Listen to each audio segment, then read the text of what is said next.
저는 오늘 본문 말씀을 중심으로 죽음의 장사되었더라, 살아있는 사람들에게 죽었다, 장사되었다, 좀 어울리지 않는 그런 말씀인 것 같지만은 오늘 말씀이 오늘 우리에게 주는, 또 적용해 볼 때에 우리에게 주는 그런 교훈이 커서 오늘 본문 말씀을 통해서 함께 말씀의 은혜를 나누고자 합니다.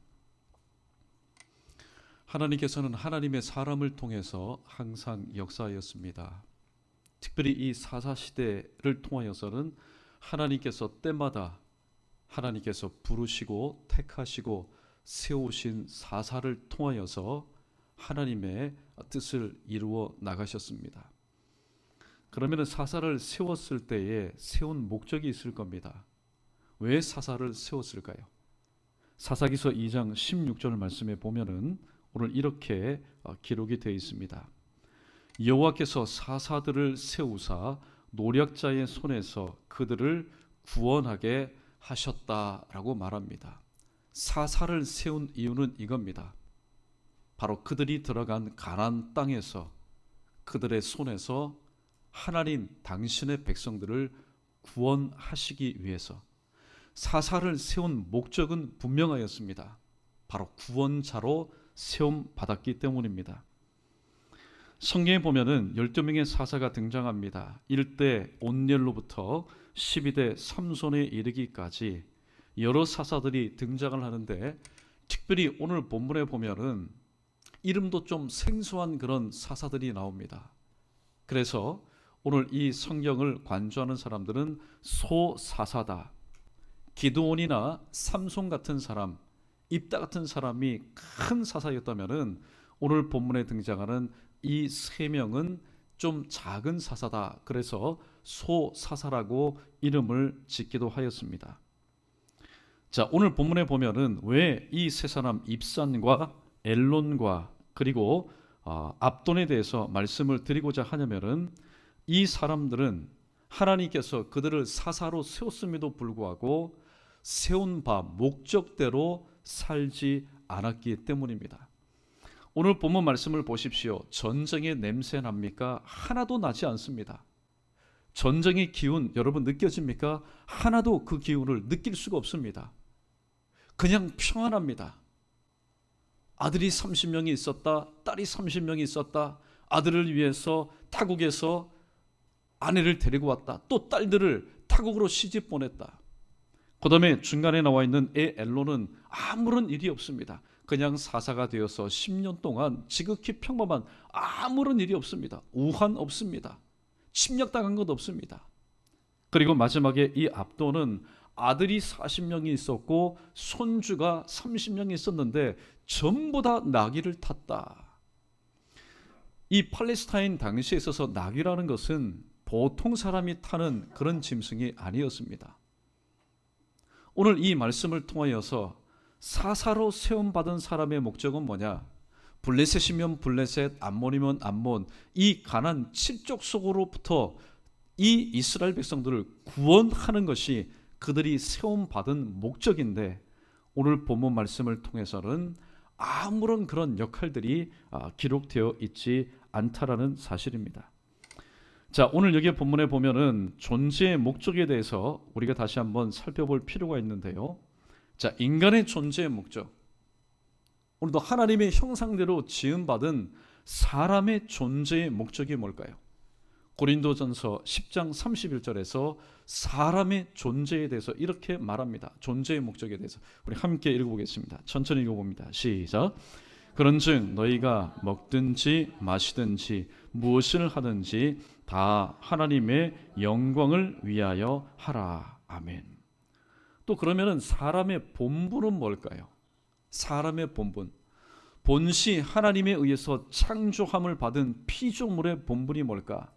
전도서 12장 13절 말씀에 보면은 이렇게 기록이 되어 있습니다. 이리 결국을 다 들었으니 하나님을 경외하고 그의 명령들을 지킬지어다. 이것이 모든 사람의 본분이니라 라고 말씀하고 있습니다. 인간의 존재의 목적, 또 사람의 본분이 무엇인지 우리는 알았습니다. 그럼 여기서 한 가지 적용해 보아야 될 부분이 있는데, 그것은 바로 교회의 존재의 목적이 뭐냐? 하나님의 형상대로 지음을 받은 사람들 중에는 예수 그리스도를 믿는 성도들, 교회들도 있지만은 예수 그리스도를 알지 못하는 불신자, 비신자들도 참 많습니다. 그럼에도 불구하고 하나님께서는 하나님 당신의 형상대로 지음받은 모든 인생을 향하여서 너희들이 오늘 또 살아가는 존재의 목적은 먹든지 마시든지 무엇을 하든지 다 나 여호와 하나님의 영광을 위해서 하는 것이다 라고 말씀합니다. 그러면은 좀 더 축소하여서 이 땅에서 하나님의 형상대로 지음을 받아 살아가다가 오늘 또 여러 루트를 통해서 예수 그리스도를 영접하고 예수 그리스도를 믿어 교회로 부름받고 세움받은 저와 여러분의 존재의 목적은 무엇이냐? 오늘 성경 두 구절을 통해서 우리는 이와 같은 결론을 맺을 수가 있습니다. 마태복음 28장 19절로 20절입니다. 함께 읽어봅니다. 시작. 그러므로 너희는 가서 모든 민족을 제자로 삼아 아버지와 아들과 성령의 이름으로 세례를 주고 내가 너희에게 분부한 모든 것을 가르쳐 지키게 하라. 볼지어다 내가 세상 끝날까지 너희와 항상 함께 있으리라 하니라. 아멘. 또 한 구절입니다. 베드로전서 1장 9절 시작. 믿음의 결국 곧 영혼의 구원을 받음이라. 아멘. 지난 주일날도 말미에서 잠깐 언급했지만은 교회가 존재하는 목적이 뭐냐? 한때는 교회 성장론에 심취되었던 때가 있습니다. 그래서 교회가 존재하는 목적은 뭐냐? 교회가 존재하는 목적은 교회가 부흥하기 위해서 존재한다. 교회가 성장하기 위해서 존재한다. 그것을 바로 존재의 목적으로 삼았습니다. 그러나 성경 어디를 보아도 교회가 존재하는 목적이 부흥과 성장에 있다라고 결코 말씀하지 않습니다. 저와 여러분 우리 모두가 존재하는 목적은 바로 이것입니다. 바로 영혼을 구원하여 그들로 하여금 예수님 제자 삼고 종국에는 이 땅 가운데 빛이신 주님께서 어둠을 비치셨듯이 하나님 나라 확장이 바로 하나님 나라 확장, 다른 말로 표현하면은 이 지구촌 세계 복음화가 바로 교회의 존재 목적, 오늘 저와 여러분이 살아가는 존재의 목적이라고 분명히 말씀하고 있습니다. 자, 그런데 오늘 본문으로 다시 돌아와서 오늘 본문에 입산이라는 사람, 또 본문에 보면은 엘론이라는 사람, 압돈이라는 사람은 평범한 삶을 살았던 사람이 아닙니다. 사사로 부름을 받았던 사람이었습니다. 그런데 부름받고 세움받은 이 사람들이었지만은 이들은 하나님께서 부름받고 또 세움받은 그 목적에 합당한 삶을 살지 못했던 사람이다 라는 그런 소결론을 내려볼 수 있습니다. 왜냐하면 이들 가운데는 어떠한 경우를 막론하고 어떤 상황 가운데서 어떤 환경 가운데서라도 그가 다스리고 있었던, 하나님을 대신하여 다스리고 있었던 이스라엘 백성들을 가나안 족속들에 의해서 구원한 역사가 없기 때문입니다. 두 가정 이야기를 한번 해보겠습니다. 어떤 가정은 항상 치열한 영적 전쟁 가운데 있습니다. 하나님을 섬기겠느냐 아니면 세상을 따르겠느냐, 주일날도 주일 성수하겠느냐, 아니야 우리 모처럼인데 오늘 들로 산으로 나가서 좀 가족끼리 한번 단합을 해보자. 여러 가지 갈등과 고민 가운데서 영적인 치열한 전쟁을 하는 그런 가정이 있습니다. 때로는 부모와 자녀와의 관계에 있어서 이런 일들이 많이 일어납니다. 때로는 부부 사이에서도 이런 일들이 일어납니다. 때로는 고부 간에도 이런 일들이 일어납니다. 그런데 또 다른 한 가정을 바라보니까 조건은 같은데 그 가정은 평안합니다. 시끄럽지가 않습니다. 모든 것이 평안한 분위기에 있습니다. 왜 그럴까요? 서로 터치를 하지 않으니까. 너 교회 나가고 싶어? 그럼 나가. 자녀들을 향해서도 너 학원 가고 싶어? 학원 가. 서로 터치를 하지 않습니다. 그리고 신경을 쓰지 않습니다. 신경을 꺼버립니다. 모든 것을 용납하고 허용하고 묵과를 합니다. 이 가정에서는 영적인 치열한 전쟁의 모습을 찾아볼 수가 없습니다. 오늘 본문에 등장하는 바로 입산의 가정, 또 엘론의 가정, 압돈의 가정을 통해서 이러한 모습을 우리가 엿볼 수가 있습니다. 먼저 입산의 경우를 통해서 우리가 알 수 있는 것은 다음과 같습니다. 우리 다시 한번 우리 본문 말씀 9절 말씀 함께 읽어보겠습니다. 9절입니다. 시작.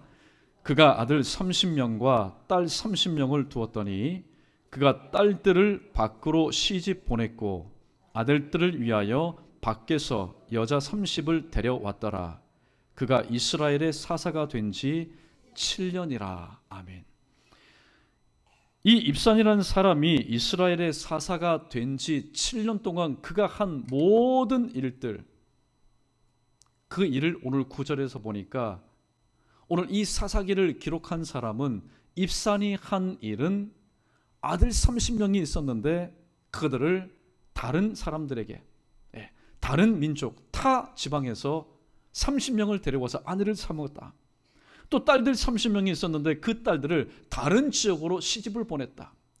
즉 장가 들여보내고 시집 보낸 것, 이것이 사사로 세움받은 입산의 7년 동안의 모든 일이었다라고 결론을 내리고 있습니다. 자, 아들 딸들이 있으니까 시집 장가 보내는 거 부모의 심정으로 여러분 다 하고 싶은 일 아닙니까? 특별히 유대 사회에서 아버지의 의무가 세 가지가 있는데 첫 번째는 율법을 가르쳐서 읽도록 하는 것, 율법을 읽어서 바로 그 말씀대로 살도록 하는 것. 두 번째는 아들에게 적당한 직업을 바로 제공하는 것, 일거리를 제공하는 것. 세 번째는 바로 아들에게 아내를 구해주는 것. 이것이 유대 사회에서 아버지의 세 가지의 기본 의무였습니다. 어떻게 보면은 아버지로서는 아들과 딸들을 향한 그 의무를 충실히 감당하였던 정말로 모범적인 100점짜리 아버지였을지 모릅니다. 그러나 우리는 하나님의 선민인 이 유대 민족에게 있어서 이 통혼이라는 것, 지파와 지파 사이의 결혼이 아니라 다른 민족 여인을 데려오거나 혹은 다른 민족에게 시집을 가는 것을 하나님께서 명치 아니하셨다는 것을 우리는 잘 알고 있습니다. 왜냐하면은 특별히 우리는 열왕기 상 11장 3절로 5절에 기록된 이 말씀을 통해서 왜 하나님께서 이방 민족과의 이 사실을, 이 혼인 관계를 명치 아니하셨는지를 우리는 발견하게 됩니다. 열왕기상 11장 3절로 5절 말씀 우리 함께 읽어보겠습니다. 시작. 왕은 후궁이 700명이요 첩이 300명이라. 그의 여인들이 왕의 마음을 돌아서게 하였더라. 솔로몬이 나이가 많을 때에 그의 여인들이 그의 마음을 돌려 다른 신들을 따르게 하였으므로 왕의 마음이 그의 아버지 다윗의 마음과 같지 아니하여 그의 하나님 여호와 앞에 온전하지 못하였으니 이는 시돈 사람의 여신 아소다라스를 따르고 암몬 사람의 가증한 밀곰을 따름이라. 아멘. 오늘 이 본문에 등장하는 이 입사는 아버지로서의 해야 될 의무를 다했다라고 생각하지만은 오늘 하나님의 뜻대로 살지 못했던 사람이었습니다. 오늘 이 9절 말씀만 바라보면은 이야, 참 입산이라는 사람 대단하다. 나는 지금 아들, 딸 몇 명밖에 시집 보내고 장가 드는데도 허리가 휘어지고 집안이 휘청휘청 되는데 아들 30명, 딸 30명을 장가 보내고 시집 보내니 야, 참 대단하다. 그런데 열왕기상 11장 3절로 5절에 기록된 말씀을 바라보니까 야, 사사로 세움받은 이 사람이 그의 삶 가운데 전쟁이 없는 삶을 살았지만 하나님 앞에 큰 실수를 하였다는 사실을 우리는 깨닫게 됩니다. 보십시오.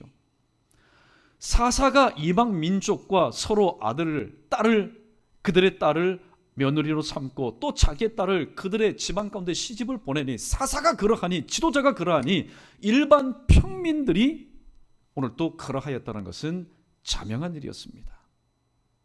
7년 동안에 이런 일들이 일어났다는 사실입니다. 오늘 이방 여인을 데리고 오면은 그 이방 여인의 참신한 그 모습, 인격, 인품만 오는 것이 아니라 그가 뼛속 가운데 뿌리박고 있는 이방 신을 향한 종교심과 그런 신상들이 오고 갔다라는 것을 우리는 솔로몬 왕을 통해서 잘 알 수 있습니다. 정말로 심각한 문제는 뭘까요? 그 여인들이 이 솔로몬의 마음을, 그리고 이 입산의 아들들의 마음을, 딸들의 마음을 어떻게 해요? 돌이켰다라는 겁니다. 누구를 향하였던, 하나님을 향하였던 마음을 그들의 신상을 향하여서 돌이키는데 일조를 하게 하였던 바로 사람이 입산이었다는 사실입니다. 이런 말이 있지 않습니까? 한 여인이 30년 동안, 그 여인은 엄마일 겁니다. 어머니일 겁니다. 어머니가 아들을 애지중지하게 온갖 정성을 다해서 30년 동안 길렀는데 한 여인이 들어와서 3일 만에 그 아들의 마음을 바꿔놓습니다. 또 시집을 보내었더니 그 시집 문화와 그 시집의 모든 풍습 가운데 흡수되어서 동화되어서 살아갔습니다.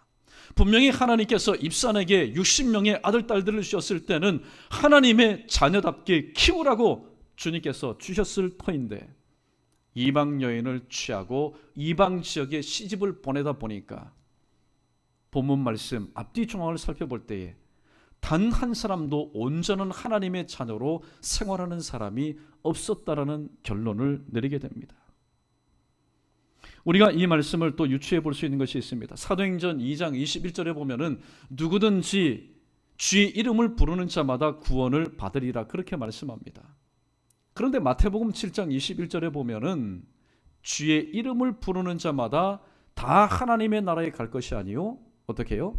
내 아버지의 뜻대로 행하는 자가 들어가게 될 것이라고 말씀하였습니다.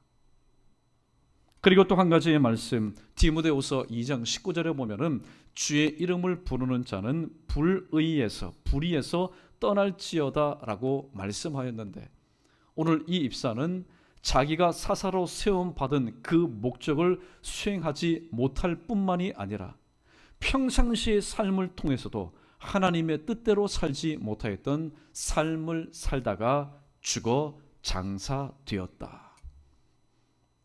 물론 자식들은, 그리고 그 당시에 있던 이스라엘 백성들은 이 입산의 죽음을 애도하였을 겁니다. 그래도 앞에 있던 사사들 시대에는 전쟁이 있었고 싸움이 있었고 고통이 있었고 고난이 있었는데 이 입산이라는 지도자가 사사로 세움받았을 때는 봐라, 7년 동안 이 땅과 이 민족 가운데 전쟁이 없었고 피비린내가 없었지 않느냐. 아마 칭송하였을지 모릅니다. 그의 죽음을 가리켜서. 그러나 과연 입산의 죽음이 칭송의 대상이 되었을까? 결론에서 한번 맺어보도록 하겠습니다. 두 번째는 엘론이라는 사람입니다. 이 엘론이라는 사람은 10년 동안 사사로 일했는데 정말로 한 일이 아무것도 없습니다. 넘어갑니다. 압돈으로 넘어갑니다. 이 압돈이라는 사람은 예배의 장수라는 뜻을 가지고 있는데 이에게는 아들 40명과 손자 30명이 있었습니다. 그런데 우리가 조금 전에 읽었던 것처럼 이들이 무엇을 탔다고 말합니까? 전부 다 나귀를 탔다. 요즘 말로 말하면은 이 압돈의 아들과 손자 70명이 이스라엘의 모든 중요한 관직과 요직 가운데 어떻게 해요? 일을 하였다라는 겁니다. 물론 그들 중에 정말로 그 일 가운데 재능이 있고 그 일 가운데 정말로 마인드가 있고 소명이 있고 그 일을 열심히 해보겠다고 한 그런 자녀 손들도 있었겠지만은 그냥 아버지가, 할아버지가 나귀를 내어주고 그 일을 맡기니까 할 수 없이, 하는 수 없이 하는 사람들도 분명히 있었다라는 사실입니다. 오늘 이 사실을 통하여서 오늘날 세습에 관한 그런 문제들이 참 많이 불거지고 있습니다. 세습에 관한 것. 물론 세상 사람들은 아버지가 가지고 있는 것 아들에게 물려주는 것, 그 누가 뭐라고 말하겠습니까? 가업을 물려주는 것. 왜냐하면 다른 사람 고용했다가 또 손해보니까 그저 어떻게 해요? 인건비나 모든 것을 줄이기 위해서 가족끼리 합니다. 그러나 교회만큼은 다르다고 생각이 됩니다. 왜냐하면 그렇게 할 때에 우리는 이렇게 질문을 해봐야 됩니다. 교회의 주인이신 주님께서 과연 이것을 기뻐하실까?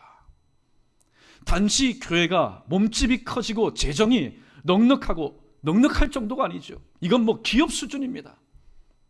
다른 사람에게 맡기려고 하니까 불안하고, 자식에게 맡기려니까 든든하고, 왜냐하면 모든 것이 다 되어 있으니까. 그러나 과연 주님께서, 교회의 주인이신 주님께서 기뻐하시는 일인가? 압도는 바로 하나님께서 기뻐하지 않는 그런 삶을 살았습니다. 그렇게 죽었습니다. 그렇게 장사되었습니다.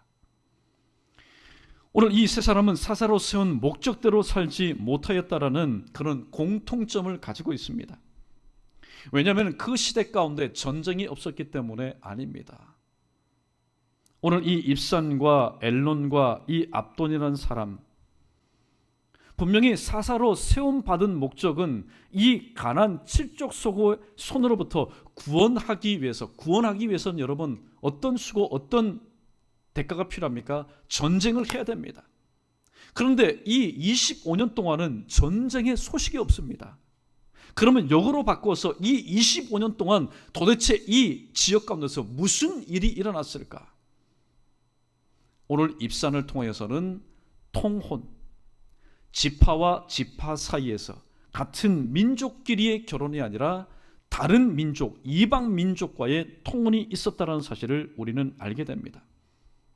그도 그럴 것이, 만약에 영적인 혹은 육적인 전쟁을 치르면 또 쑥대밭이 되니까 동맹 결혼, 자, 너희의 딸들을 내게 주어라, 내 딸들을 너희에게 주겠다.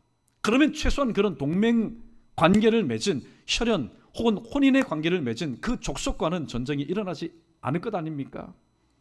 또 모든 것을 허용합니다. 무엇을 허용합니까? 이방 문화, 이방 풍습을 허용해 버립니다. 그리고 하나님께서 기뻐하시는 일에 대해서도 징계 권징이 없고 침묵하고 묵과해 버립니다. 서로 교류하고 왕래합니다. 한마디로 말씀드리자면은 하나님과 동행하는 삶을 사는 것이 아니라 세상과 동행하는 삶을 살았기 때문에 오늘 그들 가운데는 트러블이 없습니다. 전쟁이 없습니다. 대신 그들이 세상과 짝하고 통혼하고 허용하고 교류하고 왕래한 대가로 그들이 25년 동안 그들이 받은 대가는 뭡니까? 결론은 뭡니까? 평안하였다라는 겁니다. 아무런 문제가 없이 살았다는 겁니다. 그러나 이것이 진정 하나님께서 주신 평안의 모습이었을까요? 다시 앞부분으로 돌아갑니다. 두 가정의 이야기입니다. 어떤 가정은 치열하게 영적인 전쟁, 치고받지는 않지만은 항상 보이지 않는 영적인 전쟁 가운데서 갈등하며 고민하며 싸웁니다. 그런데 어떤 가정은 믿는 가정인데 오늘 그 가정은 평안합니다. 하나님께서 주신 평안이 아니라 오늘 본문 말씀처럼 이 세 명의 사사가 있던 것처럼 허용할 것 다 허용하고 묵과하고 보고도 눈을 감고 들어도 침묵하고 입이 있어도 얘기를 하지 않으니까, 서로 타치를 하지 않으니까, 관심을 꺼버리니까, 자기 할 일을 하니까 아무런 문제가 없다라는 겁니다. 여러분, 부모와 자녀의 관계도 마찬가지고 심지어는 부부와의 관계도 마찬가지고 또 이웃과의 관계도 마찬가지입니다. 그렇게 지내면서 아무런 문제 없이 사는 것이 참으로 교회의 존재의 목적을, 교회로 세움받은 그 목적을 다하는 일인가? 잠시 잠깐은 여러분 평안할 수 있습니다. 좋을 수 있죠. 왜냐하면 말하지 않으니까, 신경 쓰지 않으니까, 스트레스 받지 않으니까. 그러나 본시 신앙생활은 이와 같습니다. 디모데후서 3장 12절 말씀에 보면은 오늘 주님께서 사도 바울을 통하여서 디모데에게 이렇게 말씀합니다. 무릇 그리스도 예수 안에서 경건하게 살고자 하는 자는 박해를 받게 될 것이다 라고 말씀합니다. 정말로 온전히 신앙생활을 하기 위해서는 박해와 핍박과 어려움을 감수해야 됩니다. 그런데 내가 지금 신앙생활을 하면서도 박해와 어려움이 없다라는 것은 내가 경건한 삶을 살고 있지 않다라는 반증입니다. 누구처럼? 입산처럼, 엘론처럼, 그리고 압돈처럼 말입니다. 오늘 이들은 사사로서의 역할을 하지 못하였습니다. 25년 동안 아무런 염려, 근심, 걱정 없이 그렇게 세움받은 자리에서 아들, 딸, 장가 시집 보내고 또 자기 아들들, 손주들에게 중요한 관직을 맡기면서 아무런 문제 없이 그들은 25년 동안의 삶을 살았습니다. 그런데요, 자, 우리 크게 한번 따라해 보겠습니다. 모인물은, 고인물은 어떻게 됩니까? 썩게 마련입니다. 25년 동안 지속되었던 이 평안이요, 오늘 깨어지게 되었습니다. 왜냐하면 인간에는 타락한 본성이 있기 때문에 본색이 이제 드러나기 시작합니다. 고난이 있고 힘든 일이 있고 눈물 날 일이 있고 가슴을 찢을 일이 있을 때는 그렇게 하지 않았는데 25년 동안 평안합니다. 전쟁의 소식이 없습니다. 저 들녘에는 곡식들이 무르무르 익습니다. 또 포도주 수확터에는 어떻게 해요? 포도즙이 철철철철 흘러넘칩니다. 여기저기에서 때가 되면은 수확의 기쁨을 맛봅니다. 이방인들도 초청하고 그들이 부르면은 또 그들의 삶의 모양에도 가서 함께 올리는 그런 삶을 살아갑니다. 그러다 보니까 어떻게 해요? 본색을 드러내게 됩니다. 죄의 그 본성이 고개를 들기 시작합니다. 그리고 또 드러나는 게 뭡니까? 옛버릇이 하나둘씩 나오기 시작했다라는 사실입니다. 오늘 사사기에 등장하는 이스라엘 역사에 나타난 죄의 악순환의 고리는 이와 같습니다. 여러분 들으면서 그림을 한번 그려보십시오. 첫 번째, 그들이 하나님 앞에 범죄합니다. 죄를 짓습니다. 죄는 언제 지을까요? 죄는 고난 가운데, 내가 아플 때, 내가 궁시에 몰렸을 때, 내가 힘들 때에 여러분 죄 지을 마음의 여유가 없습니다. 시간도 없습니다.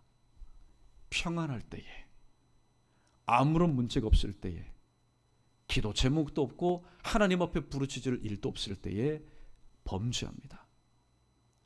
범죄하니 하나님께서 가만히 두시겠습니까? 하나님은 하나님 당신의 사랑하는 자녀들이 범죄하고 곁길로 나갈 때에 가만히 방치해 두시는 분이 아닙니다. 때로는 죄의 지팡이와 막대기로 어떻게 해요? 끌어다 당깁니다. 예비하신 사람 막대기 인생 채찍을 통하여서 오늘도 그들의 삶 가운데 고난이라는 것을 하나님께서 주십니다. 그 고난은 억압일 수도 있습니다. 핍박일 수도 있습니다. 때로는 노예의 삶일 수도 있습니다. 속국민의 삶일 수도 있습니다. 이때 드디어 사람들이 마음의 평안이 있고 육체에 아무런 어려움이 없을 때는 하나님 찾지 않고 범죄하다가 이제 피부로 느끼게 됩니다. 고통을 느끼게 됩니다. 아픔을 느끼게 됩니다. 마음으로 불안함과 공포와 두려움이 엄습할 때에 비로소 이분을 찾습니다. 누구를 찾게 될까요? 하나님을 찾게 됩니다. 그때는 오늘 또 왜 그렇게 하나님의 말씀이 선명하게 생각나는지 모릅니다. 시편 78편 73편 28절, 하나님을 가까이 함이 내게 복이로다. 하나님을 가까이 함이 내게 복이로다. 시편 39편 7절 말씀, 주여 이제 내가 무엇을 바라겠습니까? 나의 소망은 주님께 있습니다. 그동안의 세상을 향해서 360도 오늘도 분산되었고 또 나뉘어졌던 마음과 그 시선들이 오직 하나님과 말씀에만 집중이 되어버립니다. 그리고 그들의 입술을 통해서 하나님 앞에 부르짖습니다. 하나님 잘못했습니다. 하나님 살려주십시오. 하나님 기회를 다시 한번 주십시오. 입에서는 그런 고백이 나오고 눈에서는 눈물이 철철, 콧물이 철철 나옵니다. 하나님은 또 그렇게 부르짖는 하나님 백성의 부르짖음을 오늘 또 외면치 아니하시고 오늘 또 하루의 죄를 몇 번 지었든지 간에 와서 엎드려서 용서를 구하면은, 회개하면은 용서하시는 하나님이라. 또 하나님께서는 그들을 구원하여 주시는데 누구를 통해서 구원하여 주신다고요? 세움받은 사사를 통해서 구원해 주셨습니다. 구원받고 이제 하루가 지나고 일주일이 지나고 한 달이 지나고 1년이 지나고 2년이 지나고 10년이 지나니까 또 하나님께서 베풀어 주셨던 그 구원의 은혜와 감격을 점점 잊어버리게 됩니다. 그리고는 배반을 하게 됩니다. 배반이 뭡니까? 하나님의 은혜를 망각하는 것을 의미합니다. 오늘 성경은 말씀합니다. 우리가 핍박받고 고난 가운데 간구할 때는 사실 보면은 우리 모두가 바짝 긴장하고 있기 때문에 오늘 죄가 늘 우리 곁에 와서 서성거리지만은 들어올 틈을 발견하지 못합니다. 근데 언제 틈을 발견하고 기가 막히게 틈새 공략을 할까요? 구원받은 뒤에, 기도 응답된 뒤에, 모든 것이 문제가 사라진 뒤에, 마음의 두려움도 불안도 공포도 없어지고 평안할 때에, 현실에 안주할 때에, 현실에 만족할 때에, 오늘 또 이 마귀는, 죄라는 것은 우리의 삶 가운데 와서 틈을 바라봅니다. 이제는 영적인 육적인 긴장감이 다 풀어집니다. 여기저기에서 틈이 생깁니다. 시간이 지날수록 틈의 사이즈는 더욱더 커져서 구멍이 되어버립니다. 그 구멍이 더욱더 커져서 나중에는 통로가 되어버립니다. 이때 마귀는 마음껏 들어와서 하나님의 은혜를 망각한 우리의 배반의 삶을 좋은 옥토 삼아서 마음껏 역사를 해버립니다. 마음껏 죄의 씨를 뿌리게 만듭니다. 이것이 바로 이스라엘 역사에 나타난, 특별히 사사시대에 나타난 바로 죄의 악순환의 고리라는 사실입니다. 말씀을 정리해 보도록 하겠습니다. 오늘 본문에 등장하는 이 입산이라는 사람, 또 엘론이라는 사람, 압돈이라는 사람, 그들은 누가 세웠습니까? 자식들이 세운 것 아닙니다. 하나님께서 세워주신 겁니다. 하나님께서 세우셨을 때는 분명히 목적이 있었습니다. 그들의 목적은 이스라엘 당신의 백성을 그 가난 칠족속들로부터 구원해내는 것이었습니다.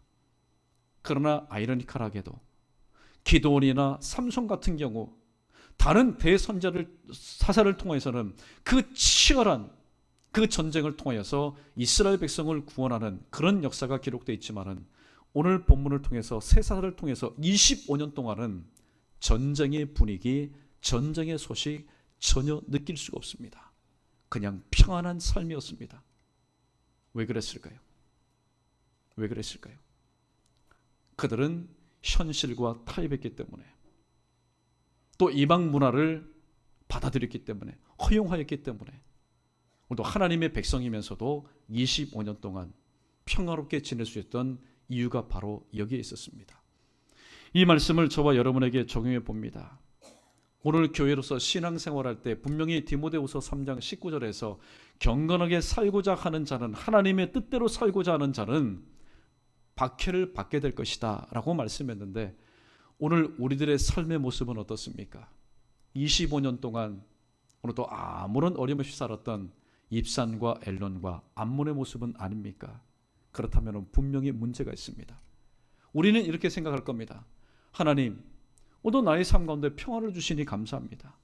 현실에 그저 만족하고 현실에 안주하는 삶을 살게 하시니 감사합니다. 별일 없이 주님께서 어제와 같은 오늘의 평안함, 오늘과 같은 내일의 평안함을 주님께서 지속하여 주시니 감사합니다. 우리는 그렇게 생각할지 모릅니다. 그러나 주님은 그러한 나를 죄에서, 세상 가운데서 나를 이기도록 하시기 위해서 십자가에 처절하게 못 박혀 죽으셨다는 사실을 우리가 기억할 수 있다면, 그저 나의 삶이 하나님께서 주시는 평안함이 지속되는 것, 그거는 문제가 아닙니다. 그건 하나님께서 보장해 주시는 것이기 때문에. 그런데 신앙생활 제대로 하지 않으면서도 또 나의 삶 가운데 평안함이 지속된다는 것은 분명히 나의 삶 가운데 문제가 있다는 사실을 우리는 기억할 수 있어야 됩니다. 히브리서 9장 27절에 한 번 죽는 것은 사람에게 정하신 것이요 그 후에는 심판이 있으리니 라고 말씀합니다. 오늘 본문에 등장하는 소사사들, 이 세 명은 오늘도 그들은 하나님께서 정하신 수완을 살다가 죽었습니다. 그러나 그의 죽음에 대해서 자식들은, 그 당대에 살았던 이스라엘 백성들은 당신이 이 땅을 통치하면서부터, 다스리면서부터 25년 동안 아무런 일이 없었으니 당신은 정말로 위대한 사람이요 사람들에게는 칭송받는 그런 삶을 살았을지는 몰라도 오늘 이 말씀을 보니까 하나님 편에서는 전혀 아니었다는 사실을 우리는 발견하게 됩니다. 시편 116편 15절 말씀입니다. 함께 읽어보겠습니다. 시작. 그의 경건한 자들의 죽음은 여호와께서 보시기에 귀중한 것이로다. 아멘. 이 말씀을 뒤집으면은 그의 경건한 자의 죽음은 하나님께서 보시기에 귀중한 것이로다. 그가 평민으로 살든 왕으로 살다가 죽든 간에, 선제로 살든 간에 경건한 자의 죽음은 하나님께서 귀중히 보십니다. 그러나 그가 사사이든지 왕이었든지 어떤 권세자였든지 권력자였든지 막론하고 하나님의 뜻대로 살지 못하고 세움받은 목적대로 살지 못하다가 죽었을 때는 하나님 관심 밖에서의 외로운 죽음이라는 사실. 이 땅에서는 사람들이 그럴 겁니다. 좋은 그런 산소 혹은 묘지를 만들어서 또 장기간 몇 년 동안 찾아보면서 또 추모할 겁니다. 그러나 그게 문제가 아니죠. 저와 여러분이 죽음 이후에는 무엇이 기다립니까? 요한복음 5장 29절에 보니까 선한 일을 행한 자는 생명의 부활로, 악한 일을 행한 자는 심판의 부활로 나올 것이다 얘기합니다. 이렇게 질문하는 사람도 있습니다. 목사님, 악한 사람도 부활합니까? 여러분 어떻게 생각합니까? 죄를 짓고 못된 일 하고 악한 사람도 부활할까요? 아니면 예수 믿은 사람만 부활할까요?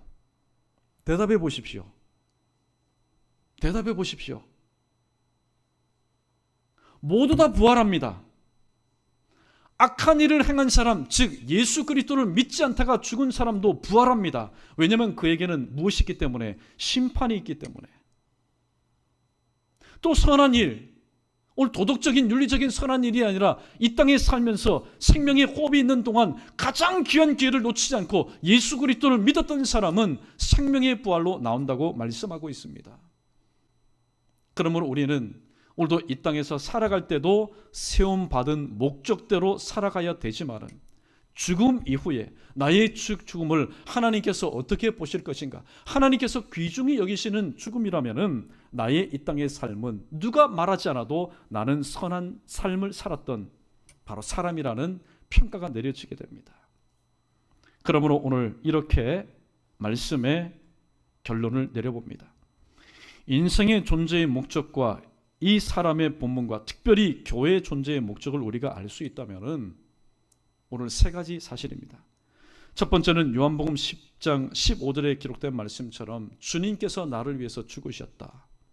그러므로 위양 사명의 큰 은혜를 받은 교회라면은 고린도전서 10장 31절 말씀, 무엇을 하든지 다 하나님의 영광을 위하여는 위주 영광의 큰 사명을 감당하다가 세움받은 목적대로 살다가 누가복음 22장 33절 말씀, 오늘 또 위양 사명, 이제는 주님을 위해서 내 목숨을 바치는 그 순교의 자리로 나아가는 그런 삶을 사는 것이 바로 교회로 부름받고 세움받은 저와 여러분의 삶의 목적이라고 주님은 말씀하고 있습니다. 우리 모두도 죽을 것입니다. 우리 모두도 장사될 것입니다. 그러나 세상 사람들에 의해서 칭송받고 몇 년 기억되는 그런 죽음이 아니라 내가 죽을 때에 하나님께서 귀중히 여기시고 이 땅에서는 내가 주님을 영접하지만은 오늘도 하나님께서 귀하게 여기시는 죽음을 통하여 오늘도 하나님 전에 갈 때는 계시록에 기록된 말씀처럼 그때는 우리가 주님을 영접하는 것이 아니라 주님께서 우리를 영접하여 주시는 영원한 삶이 기다리고 있다는 사실을 다시 한번 기억하시고, 그래, 오늘도 이 땅을 살아가면서 내가 오늘 왜 살아가지? 내가 오늘 교회로서 내가 왜 존재하지?